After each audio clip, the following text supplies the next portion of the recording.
ये पूरे पीएचपी के कंप्लीट होने के बाद हम लोग ऑब्जेक्ट ओरिएंटेड प्रोग्रामिंग का प्लेलिस्ट तैयार किए और अब हम लोग सीखने जा रहे हैं लारावेल।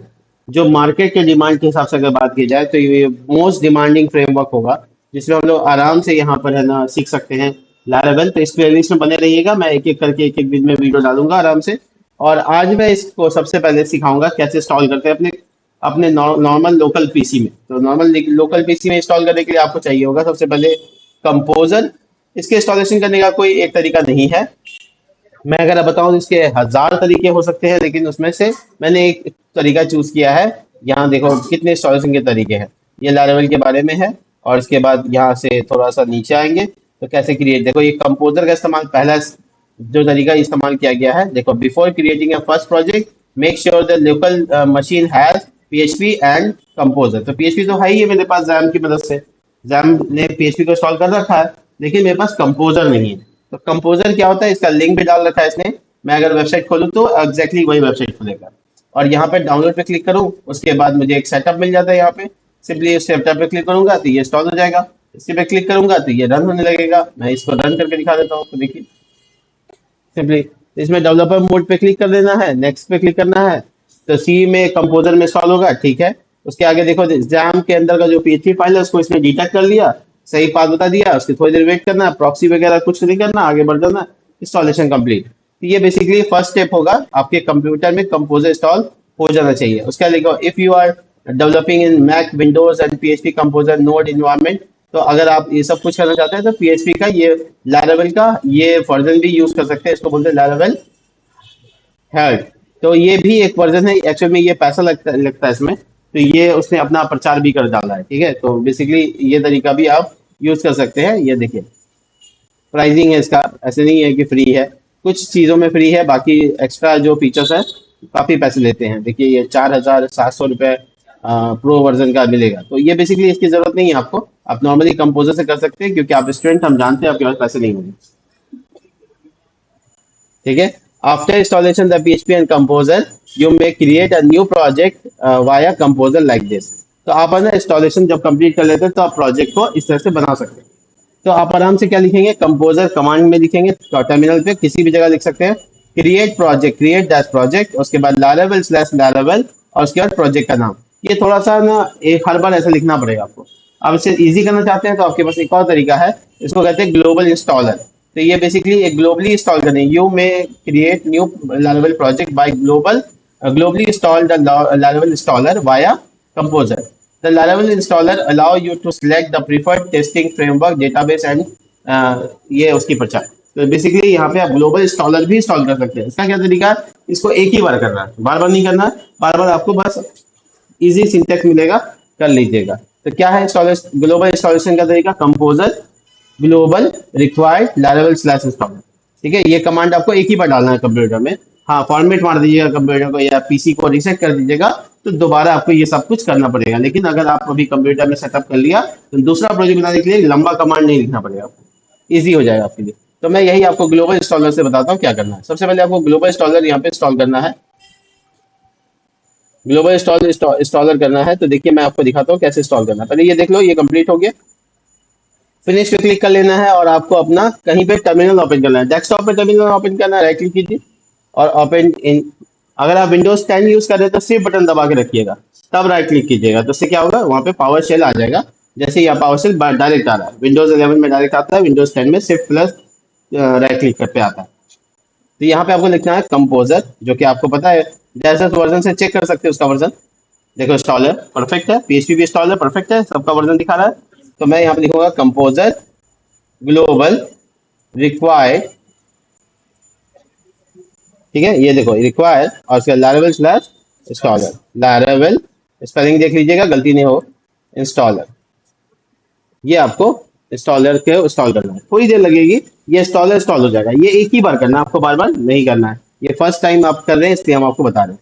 ये अपग्रेड करा, मेरे पास पुराना वर्जन था तो ये 5.4 था, जिसको कन्वर्ट करके इसने 5.8 में डालना।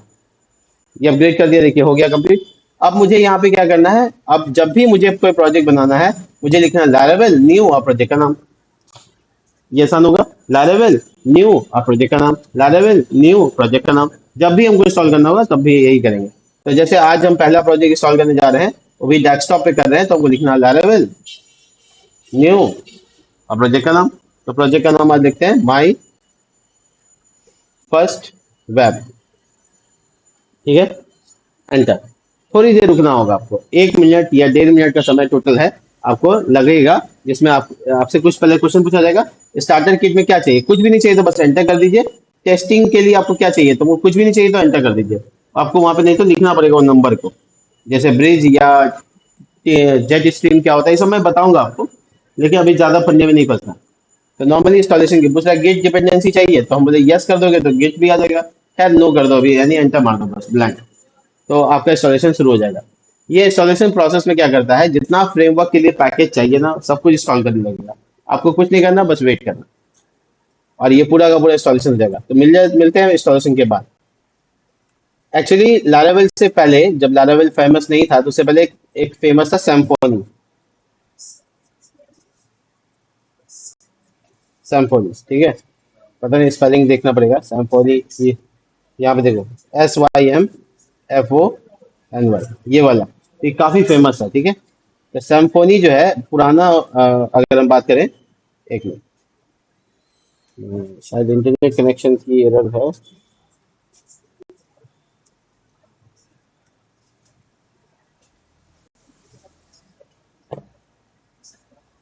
देखो, ये सैम्फोनी पीएचपी का फ्रेमवर्क है, जो सेकंड लार्जेस्ट और सेकंड पॉपुलेस्ट फ्रेमवर्क है, बट ये इसका ही इस्तेमाल करके ना लारावेल ने अपने आप को और ज्यादा अच्छा कर लिया।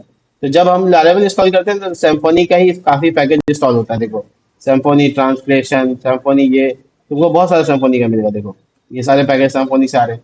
तो बेसिकली लारावेल इंप्रूव कर दिया है सैम्फोनी को, जिसकी वजह से लारावेल ज्यादा पॉपुलर हो गया।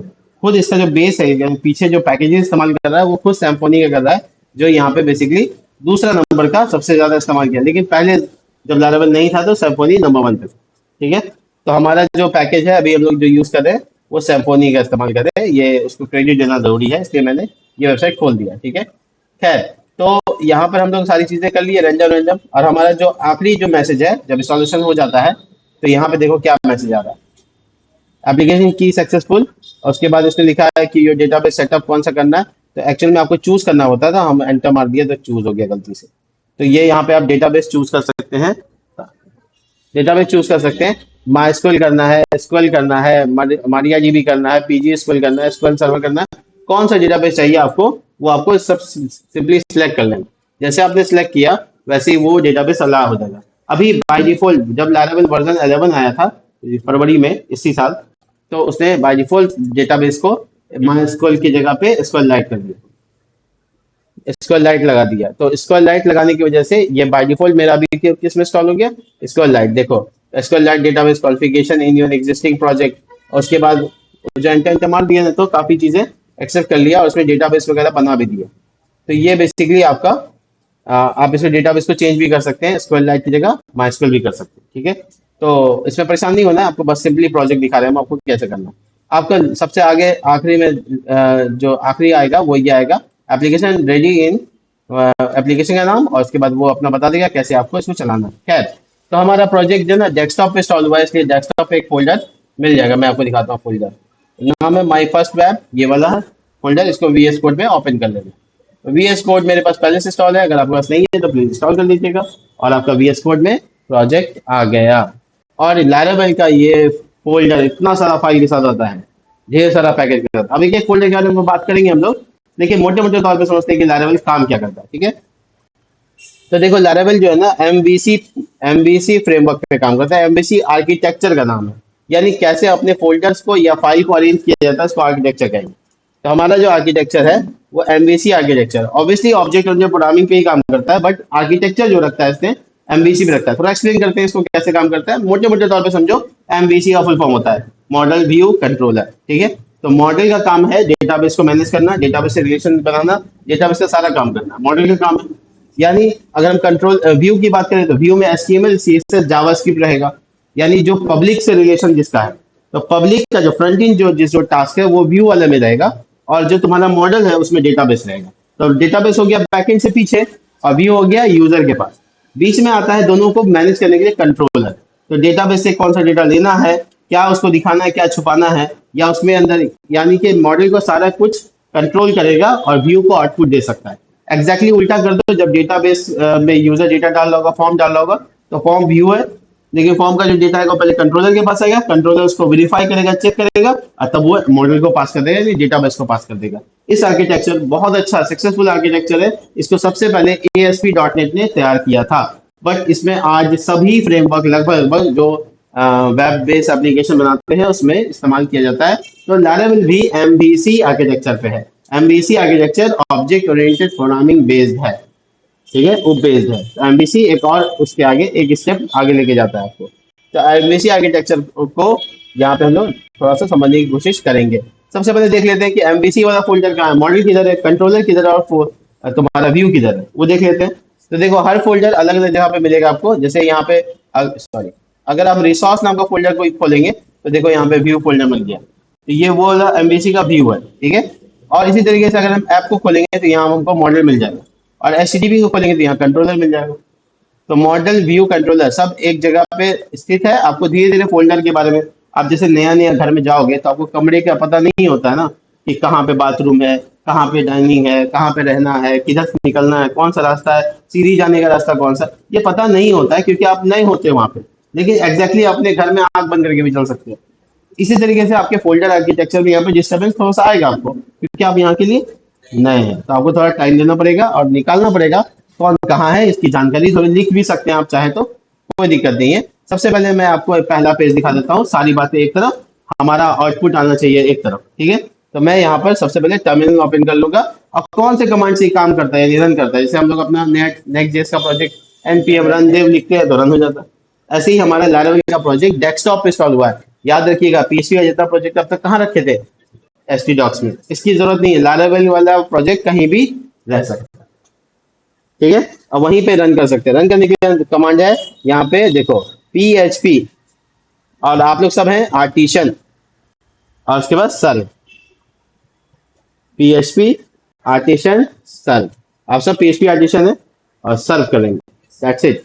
तो बस सिंपली आप एंटर मारेंगे तो एक आपको सर्वर आईडी मिल जाएगा, जो कि हमको यहाँ पे मिला है। ये कुछ नहीं है, लोकल होस्ट है ये, इसको आईपी एड्रेस में लोकल होस्ट को इसी को कहते हैं। और 8000 का पोर्ट नंबर है। यानी अगर अपने ब्राउजर पे जाओगे और सिंपली लिखोगे लोकल होस्ट और कॉलन लगा के 8000 लिख दोगे, दैट्स इट, आपका प्रोजेक्ट रन कर जाएगा। वेलकम है आपका लैरावेल के होम पेज, वेलकम पेज पे, ठीक है। और ये वेबसाइट बता रहा है, ये पेज खुलना बता रहा है कि आप लैरावेल के वेबसाइट पे आपका प्रोजेक्ट जो बढ़िया से रन कर रहा है और आपका प्रोजेक्ट तैयार है। लैरावेल 11 है ये, ध्यान रखिएगा, मैं अपडेटेड वर्जन बता रहा हूँ आपको, लैरावेल 11, ठीक है। और ये है पहली बार, मतलब मेरे प्लेलिस्ट में 10 तक है, 11 नहीं है, 11 पहली बार आ रहा है, ठीक है। नीचे आप वर्जन देख सकते हैं, लैरावेल 11 16 है, और PHP का वर्जन देख सकते हैं 8.2 है।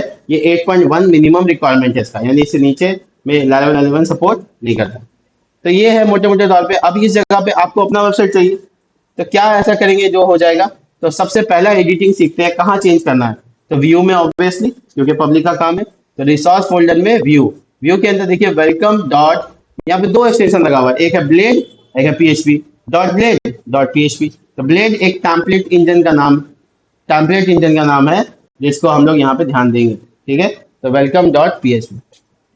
तो आपका जो पेज है यहाँ पर एग्जैक्टली काम करता है। तो जो पेज आपके सामने रेंडर हो रहा है वो एक्चुअली ये पेज है, ठीक है। तो आप इसको चाहो तो पूरा ब्लैंक कर दो, खाली कर दो, और सिंपली आप HTML जो जानते हो, जो सीखे हो, वो लगाओ, और देखो उसमें आपको, सॉरी देखो ये 2 बार क्यों आ रहा है, हाँ ये देखो बेसिक HTML कोड, इसमें लिखते हैं welcome in my first Laravel project, ठीक है। और ये बॉडी टैग में एकदम धमाका, और वही परंपरा जो हमेशा सबको चालू रखनी है, ठीक है। एक दिन मैं करूंगा, फिर आप लोग कीजिएगा। शम्मा से शम्मा जलेगा, चिराग से चिराग जलना चाहिए, ठीक है।